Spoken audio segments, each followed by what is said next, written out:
So anyway, during this reading of the gospel, we have the chief priests and the scribes and the elders and those in higher places in the Jewish hierarchy trying to really get Jesus because people are following him. After all, the procession, that was the last straw. The emperor's coming to one side of the city with all the elephants and stuff. Here comes Jesus on the other side of the city with a donkey and palm branches, and people are divided. Some are to see Jesus, and probably most are to see the, Caesar and all that kind of stuff. And so these Jewish leaders are kind of irate because they don't want Jesus doing anything more than he's already done. Any more damage, they want to kind of cease and desist.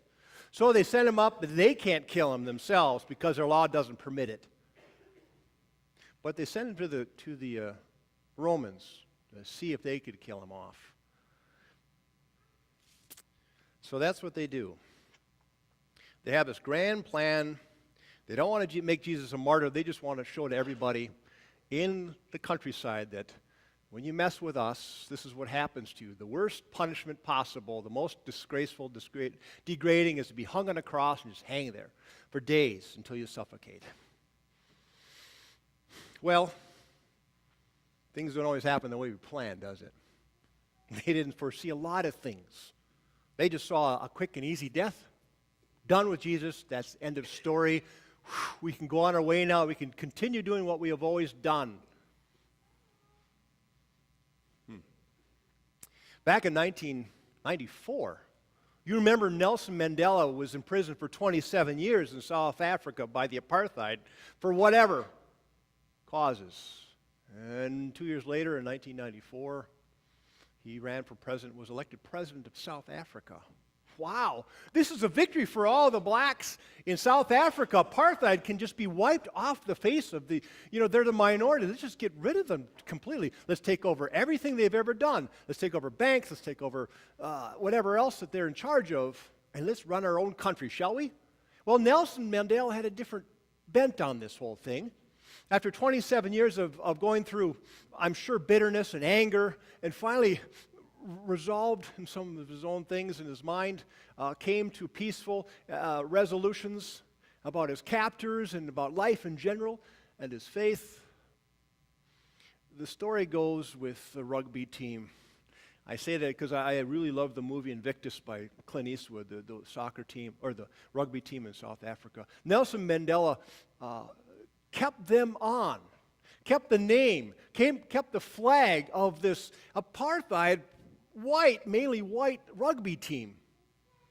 And why did he do that?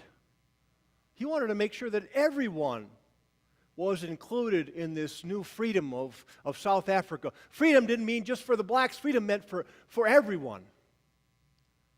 And so he took a stand, and people followed. In that year, 1995, a year later, the Springboks won the World Cup in rugby.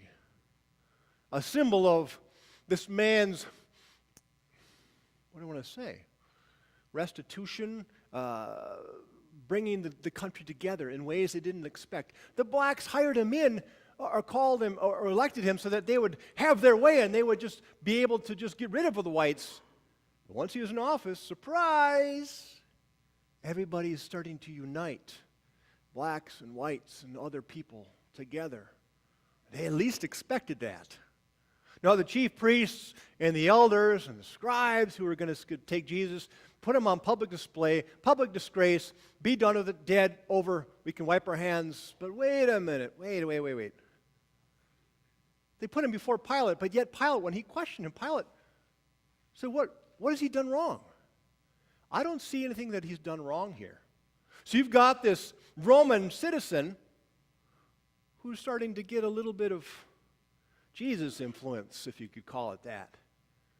Jesus was affecting him in certain ways. He tried in various ways to try to not crucify him, not put him up on the cross, but to please the crowds, he was pushed and forced into it. He washed his hands and said, I don't want to do this, but this is my ruling, and this has to be because I don't want a madhouse around here. And yet, there are people who are starting to turn.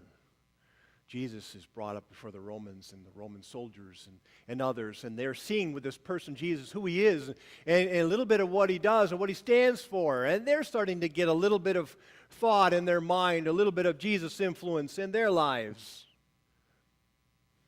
And at the very end, who is it? Who is it that says, truly this was God's Son? It wasn't one of the Jewish people that said that. One of the Roman centurions said that. And you remember John Wayne. As a centurion, don't you? Truly this man was a son of God, right? That was my best impression of John Wayne. Anyway, thanks, Rich. Yeah, thanks. I get applause during my sermons. Yeah, right. So anyway, it didn't go as the Jewish people planned. Now the seed's been planted in the Roman, the Gentile world. The Roman citizens were starting to see this person. That's the least that they wanted to have happen. But God works in mysterious ways, doesn't God? Where you take this man, it's just a simple crucifixion, and all of a sudden he's affecting other people. I mean, people are people, right? Even Roman citizens, I'm sure, they're not told in scriptures, but I'm sure they had some influence too, and they kind of were against this crucifying this Christ. They're probably good Roman citizens who really loved what Jesus was doing for people. Maybe they were against what the Romans were doing to the Jews, but they couldn't say anything because of pain of death on them and their families. Who knows? But it backfired. It just backfired on the Jewish people, on the Jewish leaders. They couldn't keep them quiet, even when Jesus doesn't say much of anything. Just the way he is and who he is enough of an influence to start the kernel of doubt, the kernel of belief even in the Roman Empire, among Roman citizens. Oops. We didn't want that to happen. But God does work through us, through whatever we're doing sometimes when we least expect it, sometimes in different ways than we expect. And that's the way of life, isn't it? We can all name several times and we had an outcome in mind and it just went a whole different direction, but better than what we expected. And that's how God works. And in this Palm Sunday, Passion Sunday, we see the kernels of hope that Jesus will not die necessarily on this cross, but the hope and the person and the theology and the ministry of Jesus will remain, not only for the Jewish people, but also starting with the Roman citizens as well. Because God knows no bounds. Amen.